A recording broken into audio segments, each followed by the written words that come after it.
Welcome to Shambhu academy. Shambhu একাডেমিতে সবাইকে স্বাগত জানাই। দেখো, আমরা আমাদের পার্ট বি নিয়ে সবার মধ্যে হাজির হয়ে গেছি। আমাদের পার্ট বিতেও সেই কথা মতো তোমাদের কাছে 10টা কোশ্চেন নিয়ে আমরা হাজির হয়েছি।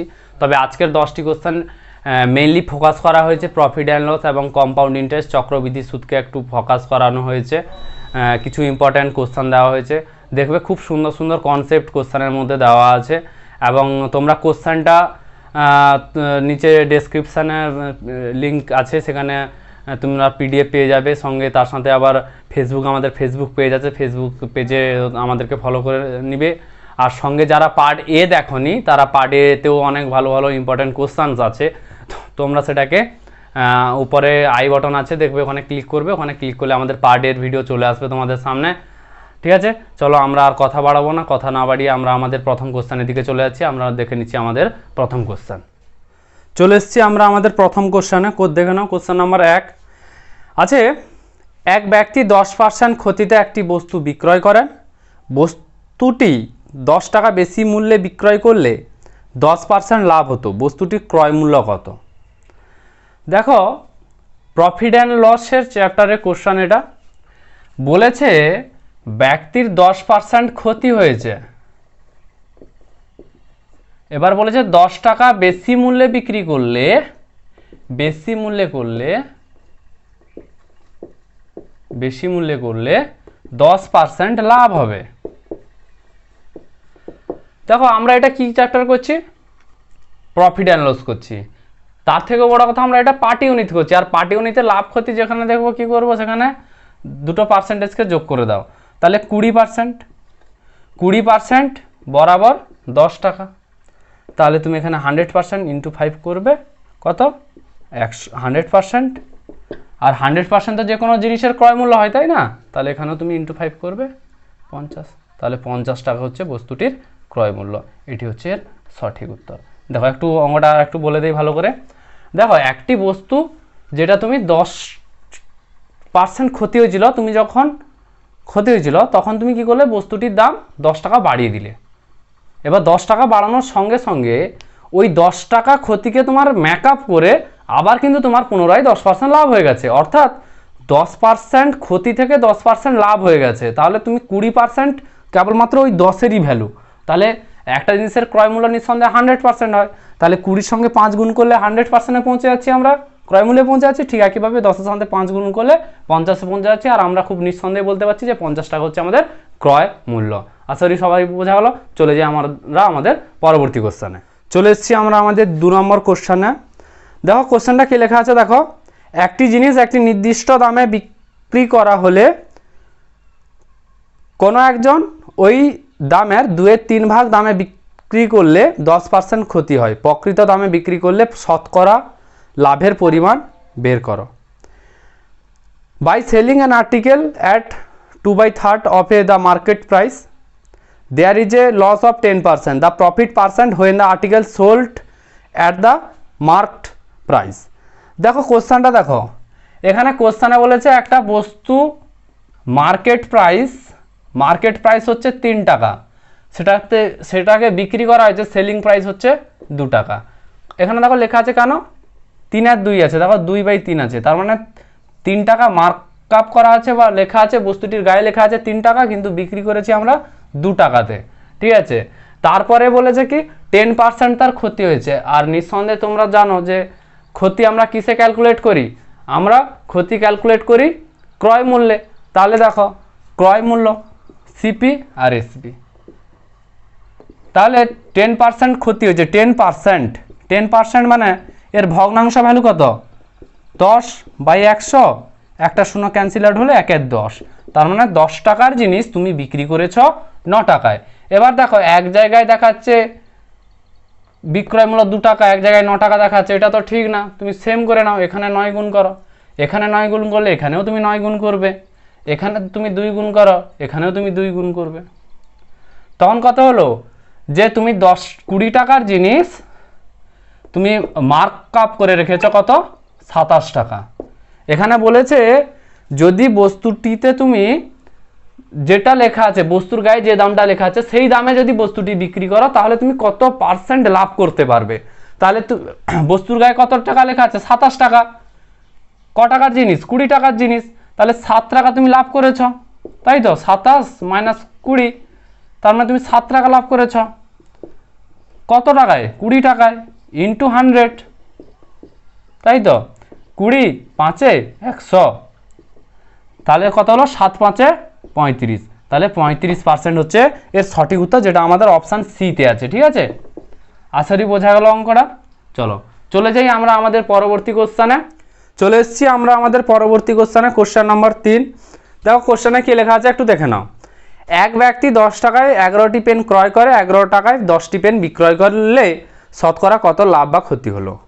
ঠিক আছে, দেখো এই ধরনের কোশ্চেন পরীক্ষাতে প্রচুর পরিমাণ আসে, আর সবাই আমরা কি করি, সব সময় একটা সূত্র মনে রাখার চেষ্টা করি, কিন্তু আমরা এটাকে কনসেপ্টের খুব সুন্দর করে করছি। দেখে নাও কিভাবে করছি। এখানে দুটো ঘর করো, একটা ঘর হচ্ছে টাকার ঘর করবে, আর একটা ঘর করবে জিনিস, যে তুমি যে কোনো জিনিস দেওয়া থাকতে পারে সেটা। এবার এখানে টাকা কত? তুমি 10 টাকায় 11টি পেন নিয়ে এসছো। ঠিক আছে, এটা লিখে রাখো ব্যাকেটে পেন। ঠিক আছে, আর এটা তো তুমি মাধ্যমিক পরীক্ষা দিচ্ছ না যে সবটা তোমাকে লিখে রাখতে হবে, কারণ এটা অপশান থ্রো করতে হবে।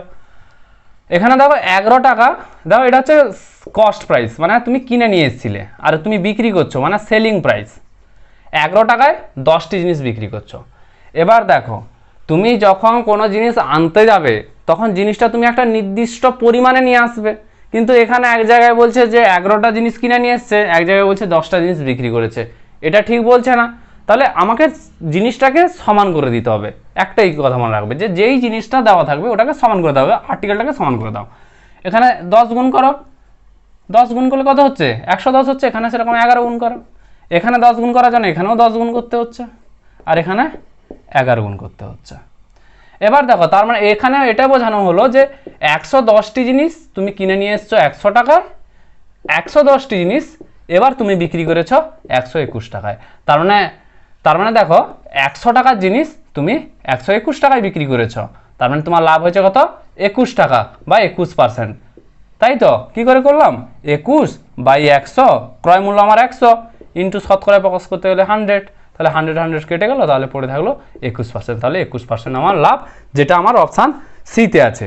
চলো চলে যাই আমরা আমাদের পরবর্তী কোশ্চেনে। চলে এসেছি আমরা আমাদের পরবর্তী কোশ্চেনে, কোশ্চেন নম্বর 4-এ। একজন ব্যবসায়ী 105 টাকায় একটি বস্তু বিক্রয় করায় 9% ক্ষতি হয়, তিনি 30% লাভ নিতে চাইছেন, তাহলে বস্তুটি কত টাকায় বিক্রয় করবেন? দেখো সাধারণ কথা, ব্যক্তির লস হয়ে গেছে। ঠিক আছে, এবার সে কি চাইছে? লাভ করতে চাইছে। 105 টাকায় বিক্রি করার জন্য তার কত পার্সেন্ট ক্ষতি হয়েছে? 9% ক্ষতি হয়েছে। এর অর্থ সে জিনিসটি 91%-এ বিক্রি করেছে, হ্যাঁ কি না? 91%-এ বিক্রি করেছে, যেটার ভ্যালু 105। এবার সে চাইছে 130%-এ বিক্রি করতে, কারণ 30% লাভ নিবে। 100 সাথে 30 যোগ করো, 100 সঙ্গে 30 যোগ করলে কত হচ্ছে? 130। তাহলে 130%-এ তাকে বিক্রি করতে হবে। 130%-এ কত হবে? এটা আমার চাইছে।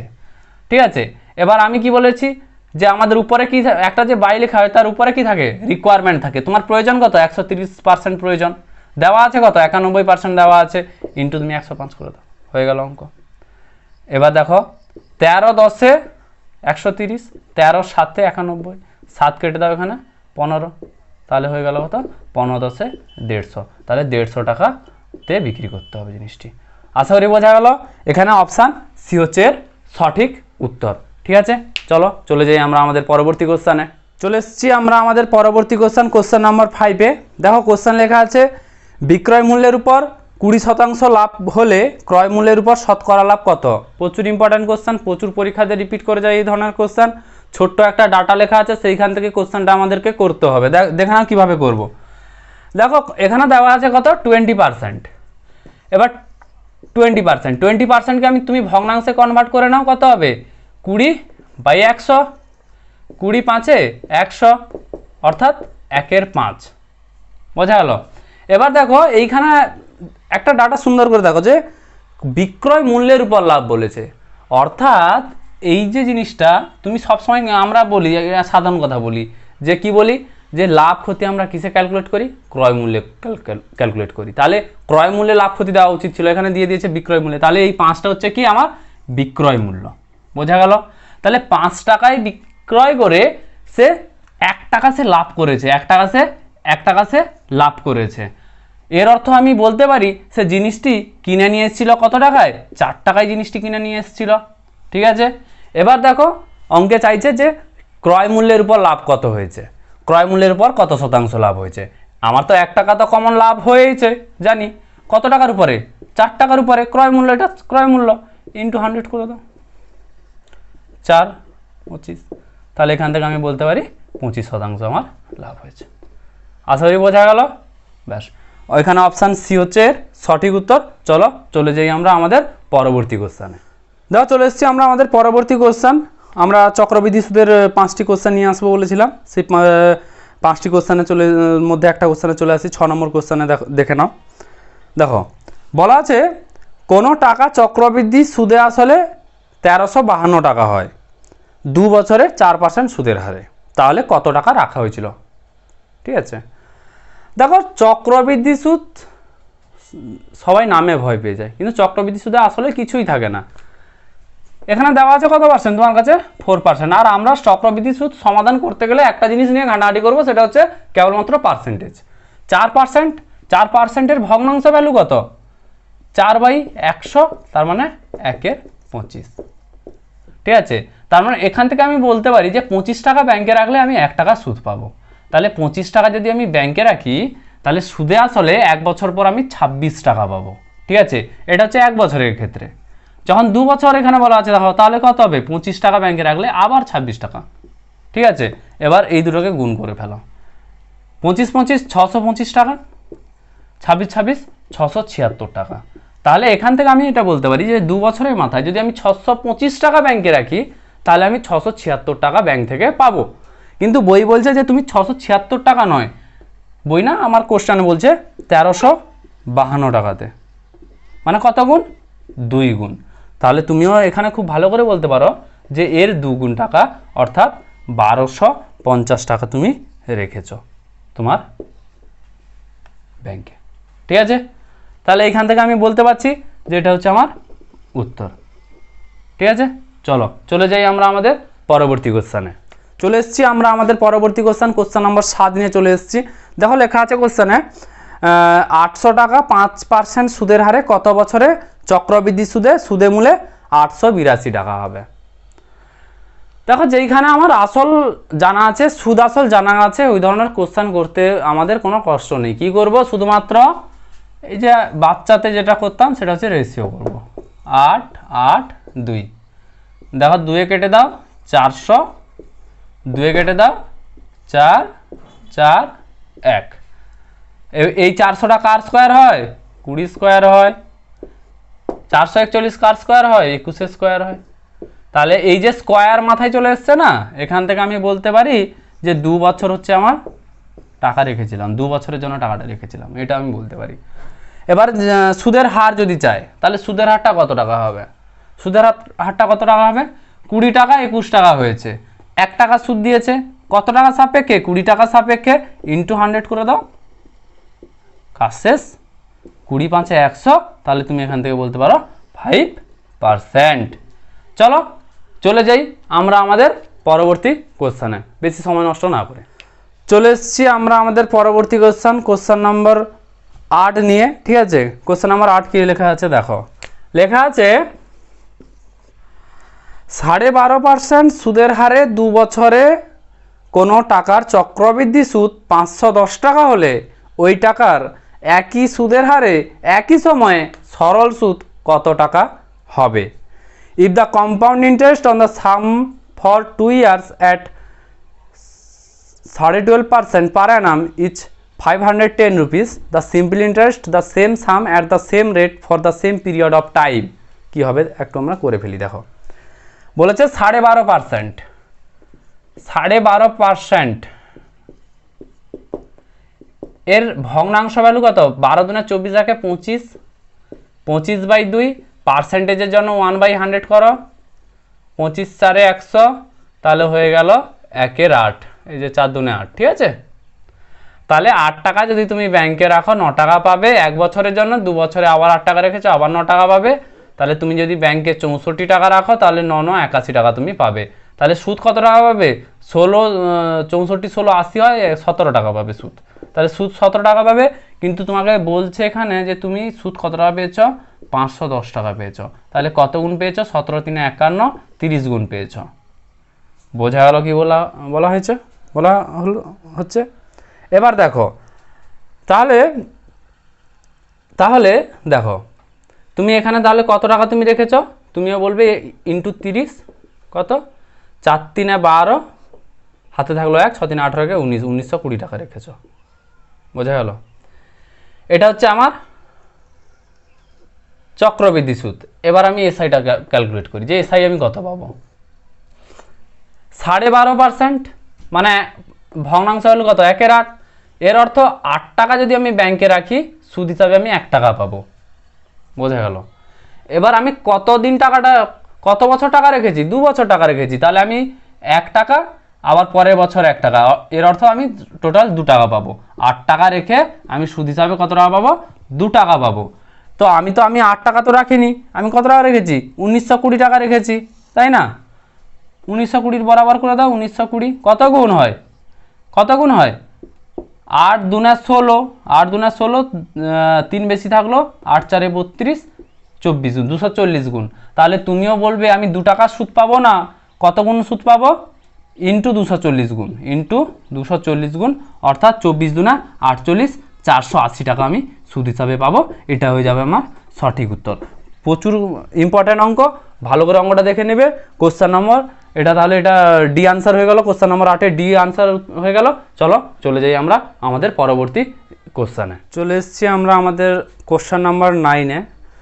কোশ্চেনে লেখা আছে 10% বার্ষিক সুদের হারে 2 বছরে কোনো টাকার চক্রবৃদ্ধি সুদ ও সরল সুদের পার্থক্য 40 টাকা হলে আসল কত টাকা হবে? ঠিক আছে, এবার চলো আমরা কোশ্চেনটা একটা খুব সহজ মেথডে দেখে নিই। ঠিক আছে, খুব একটা ছোট্ট একটা কনসেপ্টে দেখে নিই। দেখো 10%, তাই তো? 2 বছর, এটা তুমি চক্রবৃদ্ধি সুদে বলছি। 10 টাকা, সরি 10% মানে হচ্ছে 1/10, তাই তো? তার মানে 10 টাকা ব্যাংকে রাখলে আমি 11 টাকা পাবো। 10 টাকা রাখলে আমি 11 টাকা পাবো, যেহেতু 2 বছর বলেছে। তাহলে আমি যদি ব্যাংকে 100 টাকা রাখি, তাহলে আমি কত টাকা পাবো? 121 টাকা পাবো, তাই তো? তো সরল সুদে যদি বলি, সেটা 10 টাকা আমি রাখলে ব্যাংকে আমি 1 টাকা পাবো, 2 বছরে আমি কত টাকা পাবো? 2 টাকা পাবো, তাই তো? তাহলে আমি কত টাকা পেলাম? যে 10 টাকাতে 2 টাকা পেলাম। কিন্তু এখানে তো আমি 100 টাকা করেছি, এখানে 10 টাকা করছি, এটা তো ঠিক না, তাই না? আমরা যেখানে টাকা রাখবো সেম টাকা 2 জায়গায় রাখবো। এখানে 100 টাকা রাখলে এখানেও 100 টাকা রাখবো। তাহলে এখানে একটা 10 গুণ করে দাও, তাহলে এখানেও একটা 10 গুণ করে দাও। তাহলে এখান থেকে আমি বলতে পারি যে যদি আমি ব্যাংকে 100 টাকা রাখি সরল সুদে, তাহলে আমি 10 দুনে 20 টাকা পাবো। এবার দেখো, এবার চক্রবৃদ্ধি সুদে 100 টাকা রাখলে 121 টাকা পাচ্ছি, তাহলে সুদ হিসাবে আমি কত টাকা পাচ্ছি? 21 টাকা পাচ্ছি। এখানে আমি কত টাকা পাচ্ছি? 20 টাকা পাচ্ছি। এদের ডিফারেন্স কত টাকা হচ্ছে? 1 টাকা হচ্ছে। কিন্তু আমাদের যে বই বলছে কত টাকা? যে না, 40 টাকা হচ্ছে। কত গুণ? 40 গুণ। ঠিক আছে, তাহলে তুমিও ঠিক একইভাবে বলবে আমিও তাহলে 100 টাকা আমি ব্যাংকে খাটাইনি, কত টাকা খাটিয়েছি? ঠিক 40 গুণ খাটিয়েছি। কত গুণ?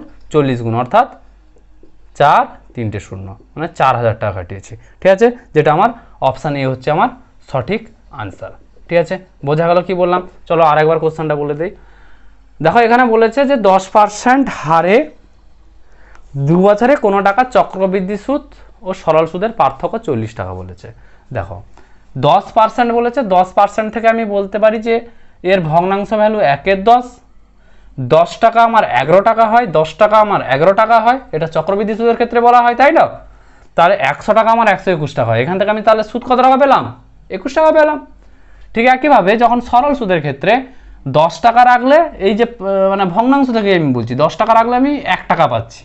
ঠিক আছে, এবার দেখো 2 বছর টাকাটা পেয়েছি 1 টাকা, তাহলেই 2 গুণ করেছি, 2 টাকা পেয়েছি। এবার দেখো এখানে চক্রবৃদ্ধি সুদে আমি বলছি 100 টাকা রেখেছি, এখানে বলছি 10 টাকা রেখেছি, এটা তো আমি ভুল বলছি। তাহলে এখানেও আমি 10 গুণ করছি, এখানে 10 গুণ করার সাথে সাথে এদিকেও 10 গুণ করছি। তাহলে যখন আমি 100 টাকা রাখছি সরল সুদে, তখন আমি বলতে পারছি 20 টাকা পাচ্ছি, তখন আমি বলছি 20 টাকা পাচ্ছি। তাহলে দেখো এখানে 21 টাকা পাচ্ছি চক্রবৃদ্ধি সুদে, সরল সুদে আমি 20 টাকা পাচ্ছি, তাহলে আমি এদের ডিফারেন্স কত টাকা হচ্ছে? 1 টাকা হচ্ছে। কিন্তু কোশ্চেন আমাকে কি বলছে যে তুমি 1 টাকা শুধু ডিফারেন্স হচ্ছে না, কত টাকা? 40 টাকা। তাহলে কত গুণ? 40 গুণ। তাহলে তুমিও খুব ভালো করে বলতে পারবে যে তাহলে আমি 100 টাকা রাখি নিয়ে 40 গুণ, অর্থাৎ 4000 টাকা আমি ব্যাংকে রেখেছি। ঠিক আছে, বোঝা গেল অঙ্কটা? চলো চলে যাই আমাদের পরবর্তী একদম লাস্ট কোশ্চেনে চলে যাচ্ছি। চলে এসেছি আমরা আমাদের পার্ট বির লাস্ট কোশ্চেন নিয়ে চলে এসেছি, কোশ্চেন নাম্বার 10। দেখে নাও কোশ্চেনটা কি আছে। কোনো টাকা 5 বছরে দ্বিগুণ হয় চক্রবৃদ্ধি সুদে, তাহলে কত বছরে 8 গুণ হবে? ঠিক আছে, চক্রবৃদ্ধি সুদে 5 বছরে দ্বিগুণ হয়, কত বছরে 8 গুণ হবে? খুব সোজা কথা। আমি তোমাদের একটা ভালো পদ্ধতি বলেছি, কি বলবে? একটা কি করবে? একটা ইয়ারের ঘর করবে আর একটা গুণের ঘর করবে। ঠিক আছে, এখানে বলেছে কত? 2 গুণ, আর এখানে বলেছে কত? 5 বছরে। এখানে করতে হবে কত? 8 গুণ। আর একটা কথা তোমাদেরকে বলাই আছে যে চক্রবৃদ্ধির সুদ সবসময় আনুপাতিক হারে বাড়ে। ঠিক আছে, এইটুকু মনে রাখবে। তো 2 থেকে 8 এদের একটা সম্পর্ক আছে। সেই সম্পর্কটা কি? সেই সম্পর্কটা হচ্ছে যে 2 এর কিউব করলে 8 হয়, 2 এর কিউব করলে 8 হয়। তাহলে ওই যে কিউবটা, ওই যে 3টা, ওই 3টা নিয়ে এসে এখানে গুণ করে দিবে, 5-এর সাথে গুণ করে দিবে। ঠিক আছে, কত? 15। তাহলে 15 বছর হচ্ছে আমার সঠিক উত্তর, যেটা এখানে আছে অপশান ডিতে। ঠিক আছে, বোঝা গেল? এটা হচ্ছে উত্তর। দেখো এটা পার্ট এতে আমাদের ঠিক একই ধরনের একটা কোশ্চেন ছিল, সেখানে কিছু টাইপিং মিস্টেক ছিল, এইখানে সেটা আমরা ঠিক করে দিলাম। চলো আর আমরা কথা না বলে আমরা আমাদের পার্ট বি এখানে শেষ করছি। যদি ভিডিওটি ভালো লেগে থাকে তাহলে অবশ্যই চ্যানেলটি সাবস্ক্রাইব করবে। এই রকম আরও সুন্দর সুন্দর কোশ্চেন নিয়ে তোমাদের সামনে চলে আসবো। ঠিক আছে, আমরা খুব শীঘ্রই আমাদের পার্ট সিও আপডেট করে দিব। ঠিক আছে, আর প্রত্যেকটা কোশ্চেন তোমরা পরীক্ষাতে দেখতে পাবে, অত্যন্ত গুরুত্বপূর্ণ থাকবে, কোনো ভাবার দরকার নেই। চলো, থ্যাঙ্কস ফর ওয়াচিং। আজকের মতো এখানে পার্ট বি শেষ হলো।